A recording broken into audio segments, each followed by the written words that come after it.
요즘 밤에 잠을 이루지 못해 새벽까지 뒤척이시는 분들이 정말 많습니다.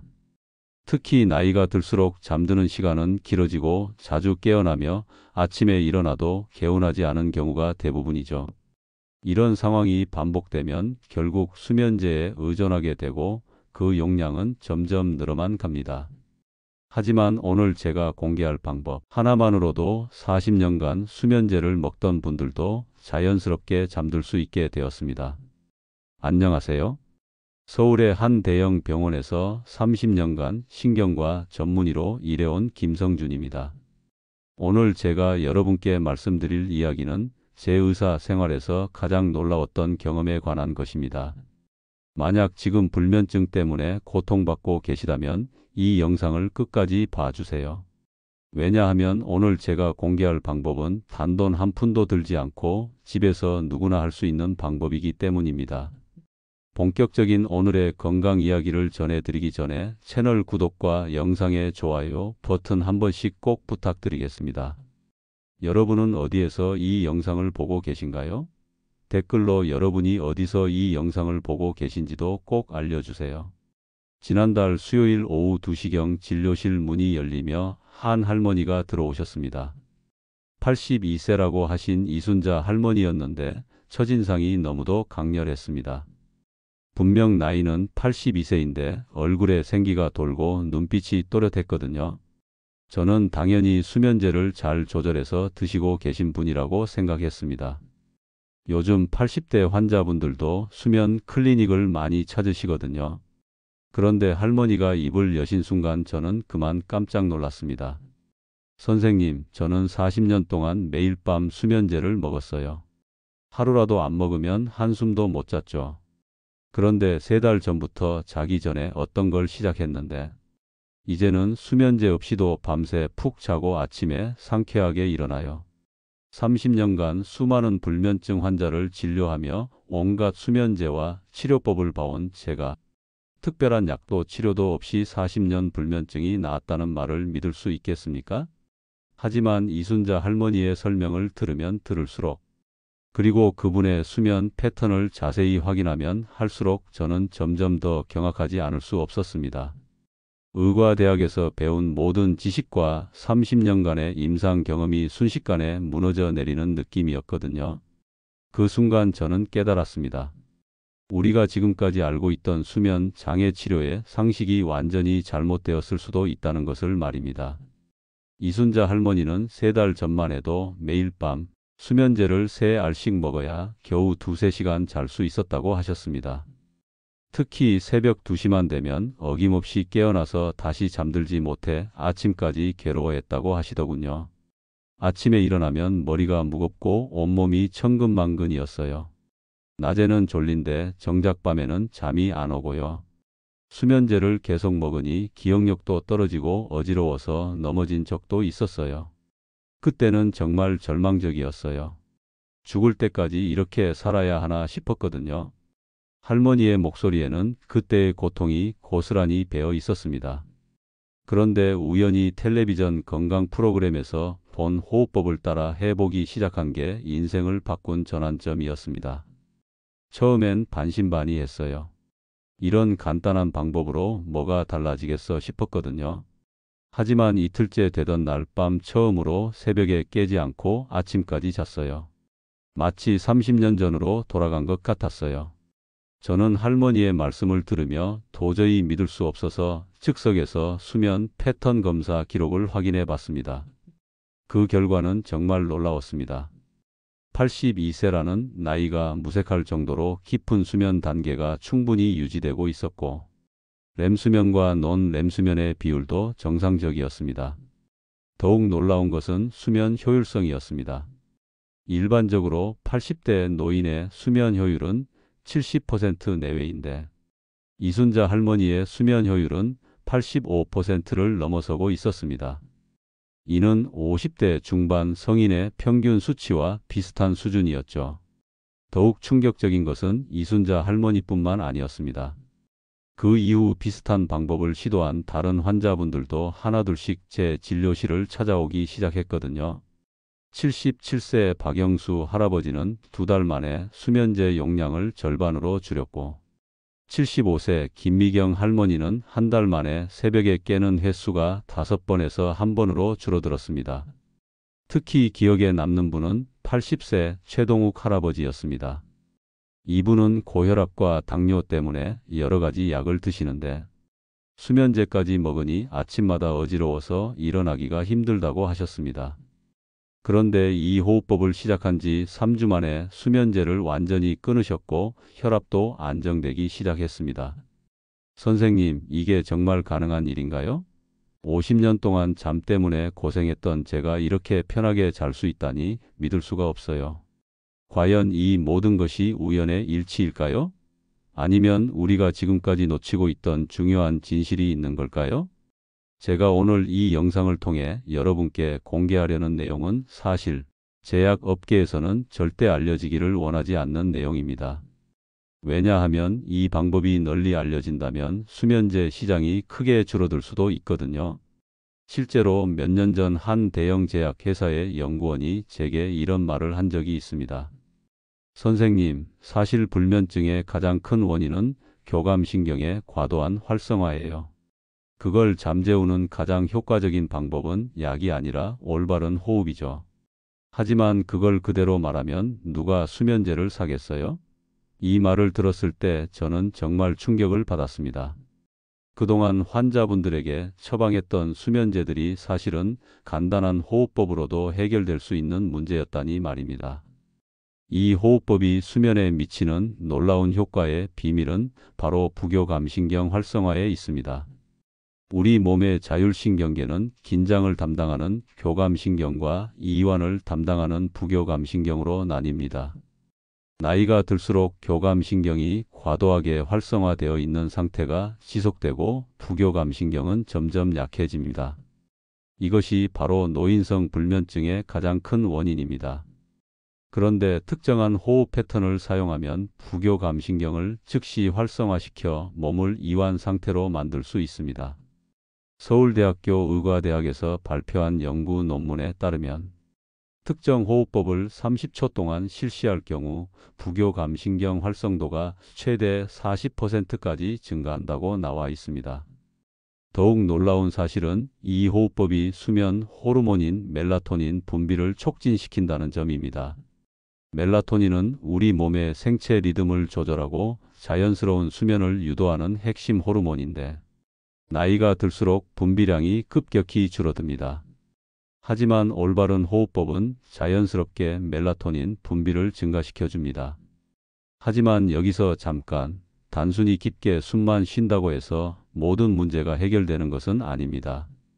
올바른 방법을 모르고 무작정 따라 하다가는 오히려 과호흡으로 어지러움을 느낄 수도 있거든요. 실제로 지난주에도 79세 할머니가 잘못된 방법으로 호흡 연습을 하시다가 어지러워서 넘어지신 적이 있었습니다. 그렇다면 이순자 할머니는 도대체 어떤 방법을 사용하신 걸까요? 사실 할머니가 사용하신 방법은 단순히 깊게 숨을 쉬는 것이 아니었습니다. 거기에 특별한 리듬과 횟수가 있었던 것이 핵심이었죠. 처음에는 그냥 천천히 숨만 쉬었는데 별 효과가 없더라고요. 그런데 우연히 텔레비전에서 본 대로 4번 들이쉬고 7번 참고 8번 내쉬는 방법을 해봤더니 그때부터 몸이 달라지기 시작했어요. 마치 마술 같았어요. 바로 4-7-8 호흡법이었습니다. 이 호흡법은 미국 애리조나 대학의 앤드루 웨일 박사가 개발한 것으로 천연 수면제라고 불릴 만큼 강력한 효과가 있습니다. 이 호흡법의 원리는 이렇습니다. 숨을 참는 동안 혈중 이산화탄소 농도가 올라가면서 부교감신경이 활성화되고 천천히 길게 내쉬는 과정에서 심박수가 안정되면서 몸 전체가 이완 상태로 들어갑니다. 이순자 할머니가 사용하신 정확한 방법은 이렇습니다. 먼저 편안한 자세로 누워 혀끝을 윗니, 뒤쪽 잇몸에 가볍게 댑니다. 이 상태를 유지한 채로 호흡을 진행하는 것이 중요합니다. 그 다음 입을 완전히 다물고 코로 숨을 들이쉬면서 마음속으로 하나, 둘, 셋, 넷을 세어줍니다. 이때 배가 부풀어 오르도록 복식 호흡을 하는 것이 핵심입니다. 그런 다음 숨을 참으면서 하나부터 7까지 세어줍니다. 이 단계가 가장 중요한데 절대 무리하지 말고 편안하게 참아야 합니다. 마지막으로 입으로 후 하고 소리를 내며 천천히 숨을 내쉬면서 하나부터 8까지 세어줍니다. 이때 폐 속의 공기를 완전히 비운다는 느낌으로 길게 내쉬어야 합니다. 이 과정을 연속으로 4번 반복하는 것이 한 세트입니다. 처음에는 하루에 한 세트만 하시고 익숙해지면 아침과 저녁으로 2번 하시면 됩니다. 단 절대 억지로 하지 마시고 편안한 상태에서 자연스럽게 진행하셔야 합니다. 하지만 여기서 끝이 아닙니다. 이순자 할머니의 성공 사례에 고무된 저는 이후 더 많은 연구를 진행했고 그 결과 4, 7, 8호흡법과 조합하면 더욱 강력한 효과를 낼 수 있는 몇 가지 추가 방법들을 발견했습니다. 첫 번째는 발지압입니다. 발바닥 중앙에서 약간 위쪽에 위치한 용천혈이라는 혈자리는 불면증 개선에 탁월한 효과가 있습니다. 4, 7, 8호흡법을 하기 전에 이 용천혈을 엄지손가락으로 30초씩 꾹꾹 눌러주시면 됩니다. 두 번째는 따뜻한 물 족욕입니다. 잠들기 1시간 전에 40도 정도의 따뜻한 물에 발을 15분 정도 담그면 체온 조절이 원활해지면서 수면의 질이 크게 향상됩니다. 이때 라벤더 에센셜 오일을 2~3방울 떨어뜨리면 아로마 효과까지 더해져 더욱 좋습니다. 이런 놀라운 효과들이 과연 우연일까요? 아닙니다. 이 모든 것에는 명확한 과학적 근거가 있습니다. 나이가 들수록 우리 몸의 코르티솔 수치는 저녁에도 높게 유지되는 경향이 있습니다. 코르티솔은 스트레스 호르몬으로 각성 상태를 유지시키기 때문에 잠들기 어렵게 만듭니다. 그런데 4, 7, 8호흡법은 이 코르티솔 수치를 낮추고 세로토닌 분비를 증가시킵니다. 세로토닌은 행복 호르몬으로도 불리는데 이것이 밤에는 멜라토닌으로 전환되어 수면을 유도합니다. 한국수면의학회에서 발표한 연구 자료에 따르면 규칙적인 호흡 훈련은 수면 잠복기를 평균 35% 단축시키고 수면 효율을 25% 향상시킨다고 합니다. 특히 발지압과 족욕이 더해지면 말초혈관이 확장되면서 체온이 적절히 낮아지는데 이것이 수면 유도에 결정적인 역할을 합니다. 실제로 우리 몸은 잠들기 위해 심부 체온을 낮춰야 하는데 손발이 따뜻해지면서 열이 방출되는 과정이 이를 돕습니다. 더욱 중요한 것은 이런 자연스러운 방법이 수면의 질뿐만 아니라 전체적인 삶의 질을 향상시켜 준다는 점입니다. 이순자 할머니는 이런 말씀을 하셨습니다. 잠을 잘 자니까 낮에 머리가 맑아지더라고요. 이제 손자들 이름도 헷갈리지 않고 요리할 때도 실수가 없어요. 경로당에 가면 사람들이 요즘 왜 이렇게 젊어졌냐고 물어보는데 그때마다 호흡법 이야기를 해주죠. 처음엔 안 믿다가 직접 해보신 분들이 나중에 고맙다고 인사하러 오시더라고요. 이렇듯 4, 7, 8호흡법만으로도 충분한 효과를 볼 수 있지만 여기에 수면 환경 개선을 추가로 병행하면 효과가 배가 됩니다. 침실 온도는 18도에서 20도 사이로 유지하는 것이 가장 이상적입니다. 너무 더우면 깊은 수면에 들어가기 어렵고 너무 추우면 자주 깨게 됩니다. 또한 침실은 가능한 한 어둡게 유지해야 합니다. 작은 불빛도 멜라토닌 분비를 방해할 수 있으므로 암막 커튼을 사용하거나 수면 안대를 착용하는 것이 좋습니다. 전자기기의 파란불도 모두 가리거나 꺼두시는 것이 중요합니다. 잠자리에 들기 2시간 전부터는 스마트폰, 텔레비전 같은 전자기기 사용을 자제하셔야 합니다. 화면에서 나오는 블루라이트가 멜라토닌 분비를 억제하기 때문입니다. 대신 가벼운 독서나 잔잔한 음악 감상이 도움이 됩니다. 카페인 섭취도 주의하셔야 합니다. 커피뿐만 아니라 녹차, 홍차, 콜라 같은 음료에도 카페인이 들어있으므로 오후 2시 이후에는 피하시는 것이 좋습니다. 특히 나이가 들수록 카페인 대사 속도가 느려지기 때문에 더욱 주의가 필요합니다. 저녁 식사는 잠들기 최소 3시간 전에 마치셔야 합니다. 소화가 덜 된 상태로 누우면 위산 역류가 생길 수 있고 이것이 수면을 방해합니다. 특히 기름진 음식이나 매운 음식은 더욱 피하시는 것이 좋습니다. 낮잠도 조절이 필요합니다. 낮잠을 너무 오래 자거나 오후 3시 이후에 자면 밤 수면에 악영향을 줄 수 있습니다. 낮잠은 오후 1시에서 2시 사이에 20분에서 30분 정도만 자는 것이 이상적입니다.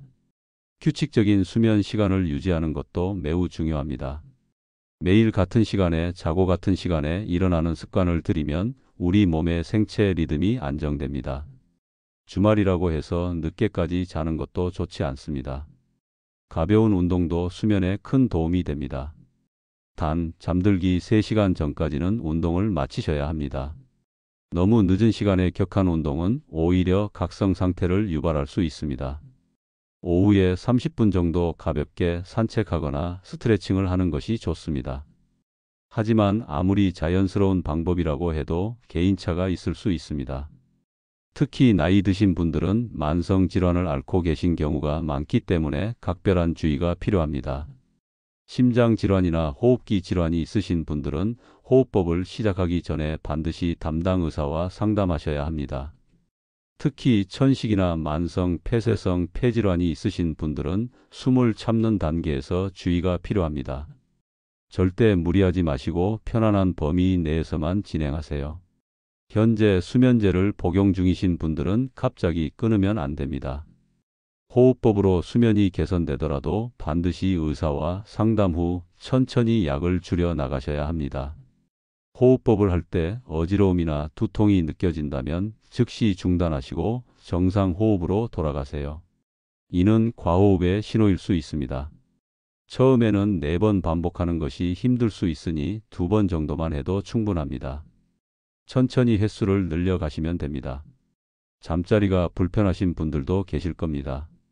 베개 높이도 수면에 영향을 줍니다. 너무 높으면 목이 꺾여서 숨쉬기가 불편하고 너무 낮으면 코골이나 수면 무호흡이 악화될 수 있습니다. 자신에게 맞는 베개를 찾는 것이 중요합니다. 침구도 중요합니다. 너무 두꺼운 이불은 답답하고 너무 얇으면 추워서 자주 깨게 됩니다. 계절에 맞는 적절한 침구를 사용하시고 땀을 잘 흡수하는 면 소재가 좋습니다. 코골이나 수면 무호흡증이 있으신 분들은 반드시 치료를 받으셔야 합니다. 이런 증상들은 수면의 질을 크게 떨어뜨릴 뿐만 아니라 심혈관 질환의 위험도 높입니다. 호흡법과 함께 전문적인 치료를 병행하시면 더욱 좋은 결과를 얻으실 수 있습니다. 불안이나 우울감 때문에 잠들기 어려우신 분들도 많습니다. 이런 경우에는 호흡법과 함께 전문적인 상담이나 치료를 받으시는 것이 도움이 됩니다. 단순히 수면 문제만 해결하는 것이 아니라 근본적인 정신 건강도 함께 돌봐야 합니다.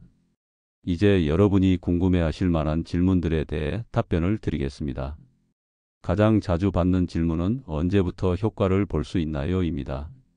제 경험상 대부분 첫날부터 잠드는 시간이 빨라지는 것을 느끼실 수 있고 3일 정도 지나면 수면의 질이 좋아지는 것을 체감하실 수 있습니다. 일주일 정도면 새벽에 깨는 횟수가 줄어들고 2주 정도면 아침에 일어날 때 개운함을 느끼실 수 있습니다. 수면제를 끊는 것은 보통 1달에서 3달 정도의 시간이 필요합니다. 두 번째는 하루에 몇 번 해야 하나요? 라는 질문인데 처음에는 잠들기 직전에 한 번만 하시면 충분합니다.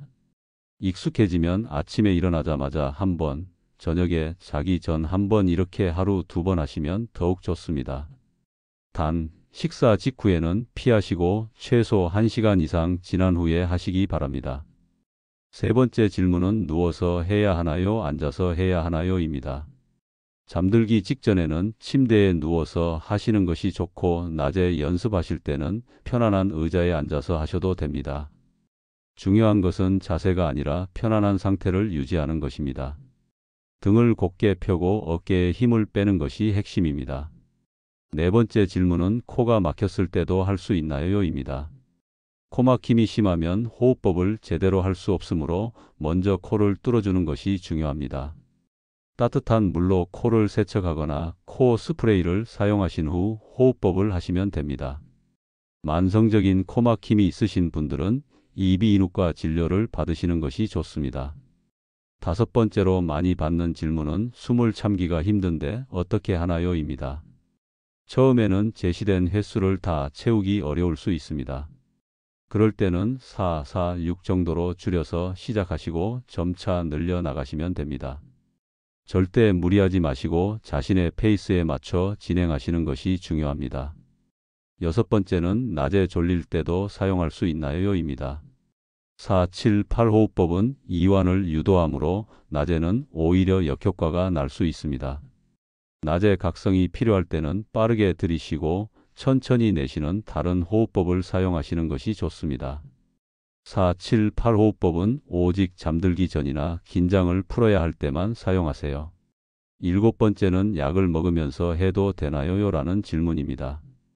호흡법 자체는 약물과 상관없이 안전합니다. 하지만 수면제를 먹으면서 호흡법으로 수면이 개선되면 의사와 상담하여 약을 줄이는 것을 고려해 보시기 바랍니다. 절대 임의로 약을 끊으시면 안 됩니다. 여덟 번째는 배우자의 코골이 때문에 잠을 못 자는데 도움이 되나요?입니다. 호흡법은 자신의 수면을 개선하는 것이지 외부 소음을 차단하지는 못합니다. 배우자의 코골이가 심하다면 귀마개를 사용하거나 백색 소음기를 사용하시는 것이 도움이 됩니다. 그리고 코골이가 심한 분은 반드시 수면 클리닉을 방문하셔야 합니다. 아홉 번째 질문은 효과가 없으면 어떻게 하나요?입니다. 일주일 정도 꾸준히 했는데도 전혀 효과가 없다면 방법이 잘못되었거나 다른 원인이 있을 수 있습니다. 혀의 위치, 호흡 속도, 폭식호흡 여부 등을 다시 확인해 보시고 그래도 안 되면 전문의와 상담하시기 바랍니다. 불면증의 원인이 다른 질환 때문일 수도 있습니다. 열 번째 질문은 평생 해야 하나요?입니다. 수면이 정상화된 후에도 좋은 수면 습관을 유지하기 위해 계속 하시는 것이 좋습니다. 하지만 의무감으로 할 필요는 없고 필요할 때마다 활용하시면 됩니다. 많은 분들이 습관이 되어서 자연스럽게 매일 하게 되십니다. 마지막으로 가장 강조드리고 싶은 점은 이러한 호흡법은 즉각적인 효과도 있지만 꾸준한 실천이 더 중요하다는 것입니다. 하루 이틀 해보시고 효과가 없다고 포기하지 마시고 최소 2주 이상 지속해 보시기 바랍니다. 그 기간 동안 수면 환경과 생활 습관을 함께 개선해 나가신다면 분명히 수면의 질에서 긍정적인 변화를 체감하실 수 있을 것입니다. 제가 30년 넘게 신경과 의사로 일하면서 확신하게 된 사실이 하나 있습니다. 가장 좋은 치료는 언제나 우리 몸 안에 있다는 것입니다. 비싼 수면제나 고가의 치료도 분명 효과가 있을 수 있지만 오히려 이렇게 돈 한 푼 들지 않고 할 수 있는 자연적인 방법들이 장기적으로는 더 나은 결과를 가져오는 경우가 많습니다. 무엇보다 중요한 건 여러분이 본인을 아끼고 사랑하는 마음입니다. 나이가 들었다고 해서 잠을 못 자는 것을 당연하게 받아들이지 마시고 지금부터라도 이렇게 간단한 방법으로 수면의 질을 개선하시기 바랍니다. 그 마음가짐 자체가 이미 여러분을 더 건강하게 만들어주는 첫걸음입니다. 좋은 잠은 건강한 노년의 시작입니다. 오늘 밤부터 바로 시작해 보세요. 잠들기 30분 전 편안한 자세로 누워 4, 7, 8 호흡법을 4번 반복하는 것, 단 그것만으로도 여러분의 인생이 달라질 수 있습니다. 82세 이순자 할머니처럼 40년 불면증에서 벗어날 수 있습니다. 77세 박영수 할아버지처럼 수면제 없이도 아침까지 푹 잘 수 있습니다. 75세 김미경 할머니처럼 새벽에 깨지 않고 숙면할 수 있습니다. 여러분도 할 수 있습니다. 지금 이 순간부터 시작하시면 됩니다. 건강한 노년 우리가 만들어갈 수 있습니다. 작은 실천이 큰 변화를 만듭니다. 오늘 내용이 도움이 되셨다면 꼭 좋아요와 구독을 눌러주세요. 반드시 여러분의 소중한 가족과 친구들에게도 이 내용을 카톡방과 밴드, 페이스북에 공유해 주세요. 균형 잡힌 건강 정보로 모두가 편안한 잠을 자는 그날까지 함께 만들어 갑시다. 다음에는 또 다른 유익한 건강 정보를 가지고 찾아뵙겠습니다. 오늘도 건강하고 행복한 하루 보내세요. 감사합니다.